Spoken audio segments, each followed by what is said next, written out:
We'll begin with verse 31. I want to do a quick rehash of what is building up to this. Ben-Hadad came and he said that he was going to take all of Israel's wives and their children and their gold and their silver, and anyway, and then after that, well, I want even more. I'm going to take anything that you hold precious. And so the elders and the people told Ahab, no, don't do that.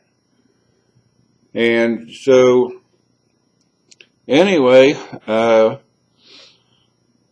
Ben-Hadad said, well, verse 10, and Ben-Hadad said unto him and said, the gods do so unto me, and more also, if the dust of Samaria shall suffice for a handful for all the people that follow me. In other words, there was only going to be dust left of the city. But that's not what the Lord had planned.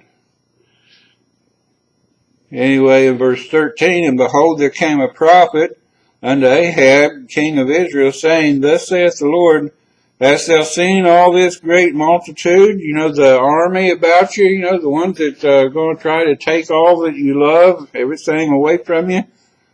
Behold, I will deliver it into thine hand this day. So, Ahab, whether he knew it or not, whether he believed it or not, had the victory before the battle even started.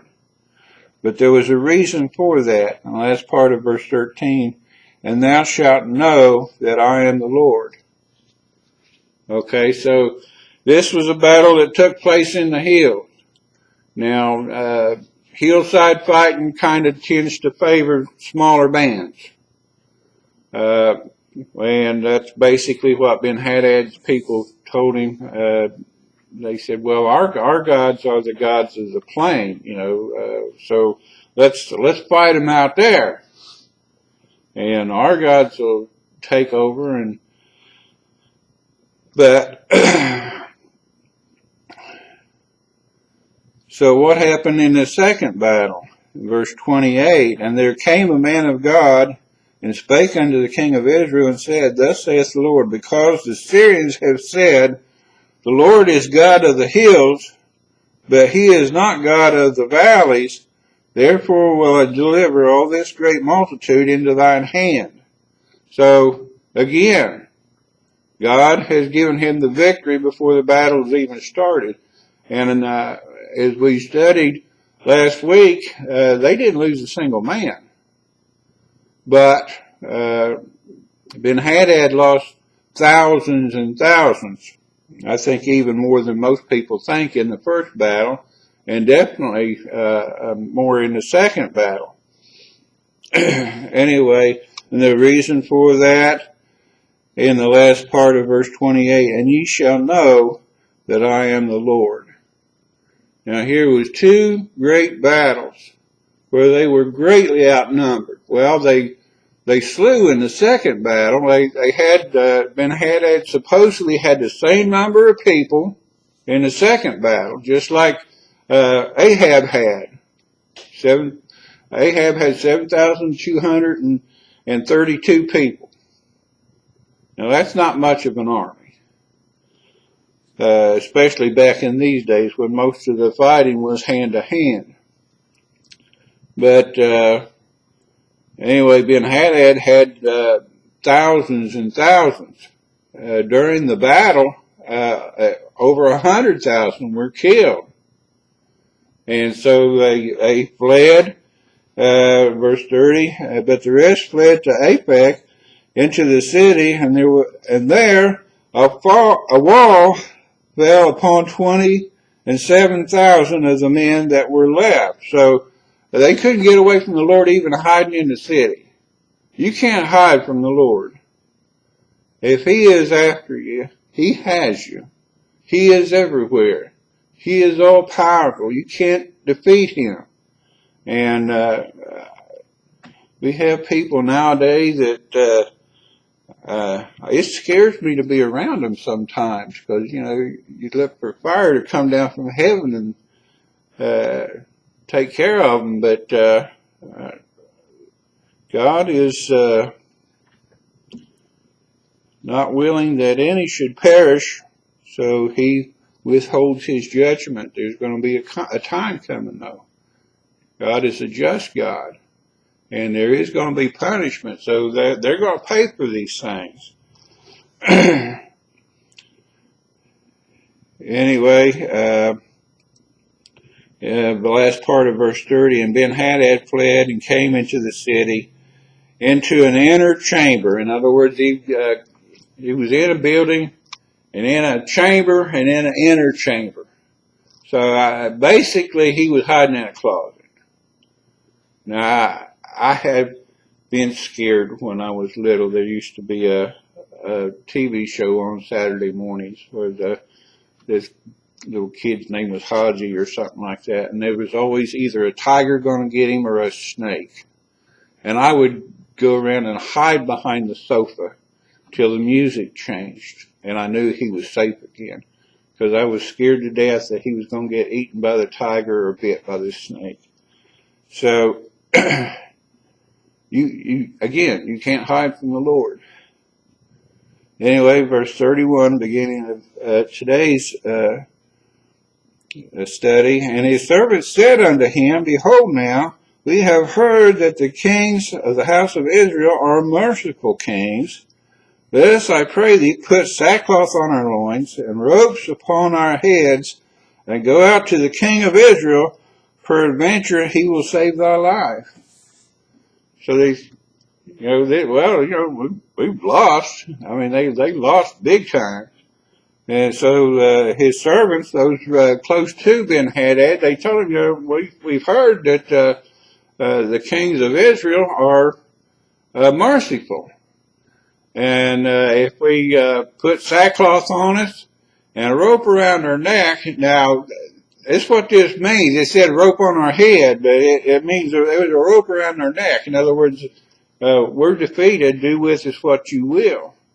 Maybe he will spare your life then. And so it was a good idea in their eyes. And so they girded sackcloth on their loins, and put ropes on their heads, and came to the king of Israel and said, now Ben-Hadad didn't go out at first here. He let the servants go out. Thy servant, he's the one that was going to steal the wives and the children and the silver and the gold. Now he's thy servant. Ben-Hadad saith, I pray thee, let me live. And he said, this is Ahab, he said, is he yet alive? He didn't know whether he'd even survived the battle. And then he goes on to put his foot in his mouth big time. He says, he is my brother. Now, we have in many instances in history, people have been defeated and in battles and stuff like that. And instead of things being done that should have been done to rectify the situation, people have gone on to rebuild the enemy's house and stuff like that. Now, I'm not saying that in all cases that that's wrong, but we do know in this case it was wrong, because God said that he gave the victory to Israel because he wanted them to know that he's God. He's the God of the hill, he's the God of the valley, he's God of the plain, God of the river, God of the ocean. He's God everywhere. God of the sky, he is just God. There is none other. Anyway, he is my brother. We have kinship. There was no kinship here. Verse 33, now the men did diligently, this is the servants of Ben-Hadad, did diligently observe whether anything would come from him, or they were going to get a signal or some kind of a sign what Ahab was going to do. And they did hastily catch it. They said, they noticed, he is my brother. Oh, okay, he's my brother. And they said, thy brother Ben-Hadad. So in other words, they reinforced that statement. It was a false statement. And they noticed that you got to watch what you say. Words have meanings. And they cause things to happen.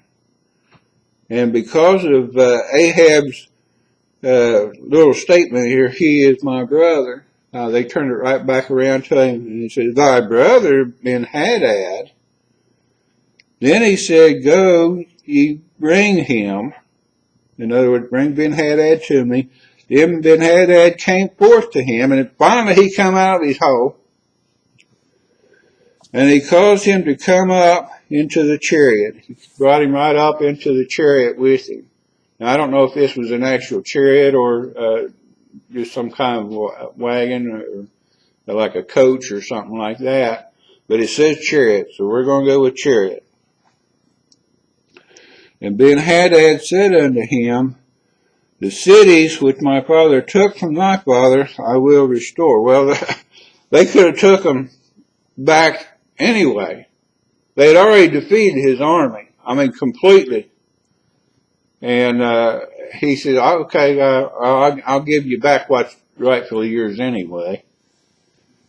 And thou shalt make streets for thee in Damascus as my father made in Samaria. In other words, we're going to have a Ahab street or whatever kind of street you want.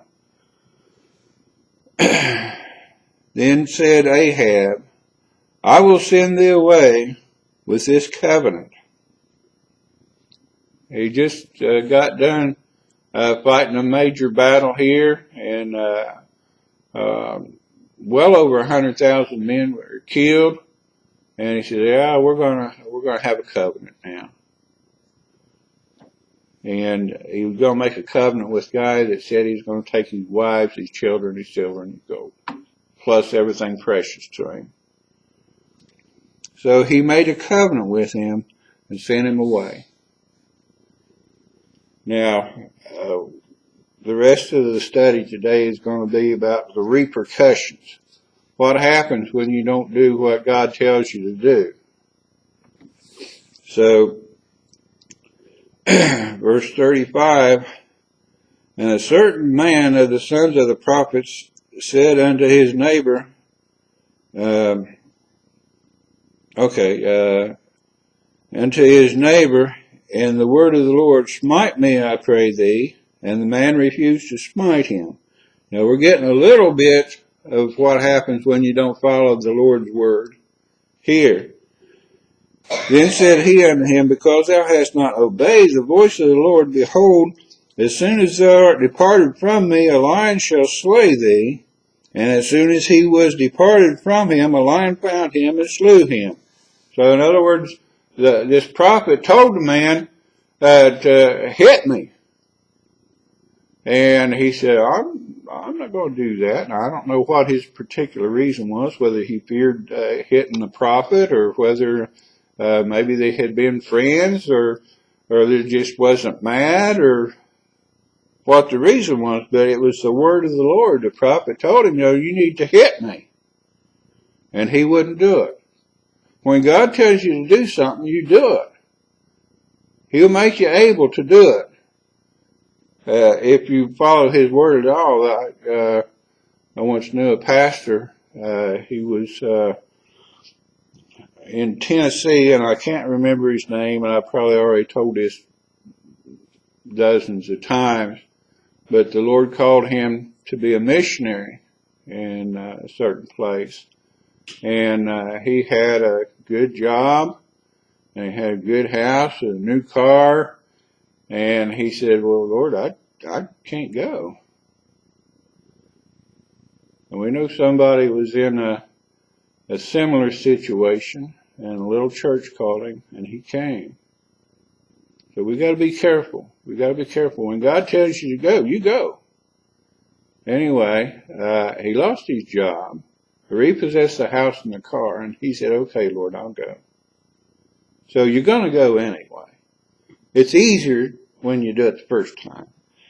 So, anyway, so what happens? In verse 37, and he found another man and said, smite me, I pray thee. I don't know whether this second guy saw what happened to the first guy or not. Maybe he didn't know anything about it. I kind of choose to believe that he did, because he didn't have any trouble smiting the prophet. And the man smote him, so that in smiting he wounded him. In other words, he broke the skin. He drew blood. There was some kind of wound there that was visible. And it doesn't say anything else about that particular thing. It goes on and says, so the prophet departed and waited for the king by the way, and disguised himself with ashes upon his face. So he apparently was known. It doesn't say who the prophet was, but apparently he was known by Ahab because he disguised himself. And he waited on the king, and verse 39, as the king passed by, he cried unto the king, and he said, thy servant went out into the midst of the battle. In other words, I was in the battle, and I went out, and behold, a man turned aside, and he brought a man unto me, and said, keep this man, if by any means he be missing, then shall thy life be for his life, or else thou shalt pay a talent of silver. In other words, you watch this guy, you don't let him get away, and if he does get away, whatever the reason, you're going to pay your life for his life, or you're going to have to pay a talent of silver. Now, a talent of silver was a goodly sum, and it's even more goodly nowadays. But anyway, he says all this to the king. Now, did this actually happen? No, it didn't. Prophets use things like this. You remember David, when Nathan went to him and told him of the man that killed his neighbor's one sheep, one lamb, and he told him, you are the man. God uses people. And this story, he's telling him here, verse 40, and as thy servant was busy here and there, he was gone. In other words, I was doing this and I was doing that in the battle. He wasn't doing what he was supposed to do. He was supposed to be watching this guy, make sure he didn't get away. So it was obvious what the penalty was going to be, and the king of Israel said unto him, so shall thy judgment be, thyself hast decided it. So in other words, you're going to pay with your life, or you're going to come up and pay with a talent of silver. And back then, you paid the money, or you did lose your life. So the prophet had made his point. But Ahab had made the judgment, the only judgment he could make. So, verse 41, and he hastened, that's the prophet hastened, and took the ashes away from his face, and the king of Israel discerned him, or he recognized him, that he was of the prophets. So he recognized him. He knew he was a man of God. So what happens then? And kind of wonder what this is all about. What's happening here? In verse 42, and he said unto him, the prophet said to Ahab, thus saith the Lord. Now, many times we kind of come up with things in our own mind. We want to make our own decision, be our own man or be our own woman, whichever, stuff like that. But we need to understand, if we're God's children, we don't have to come up with a lot of these decisions and stuff like that. All we got to do is remember, thus saith the Lord. The Bible will help you at just about any decision. Now, there are some things nowadays that, it's kind of hard to connect the dots. But if you just consider, would I be comfortable with Jesus sitting right beside me doing what I'm doing now? And if that answer is no, then you ought not be doing it. But thus saith the Lord, because thou hast let go out of thy hand a man whom I appointed to utter destruction, therefore thy life shall go for his life, and thy people for his people. In other words, you're going to lose your life because of this. And your people are going to go for his people because, he sent the rest of them away, sent them away. And they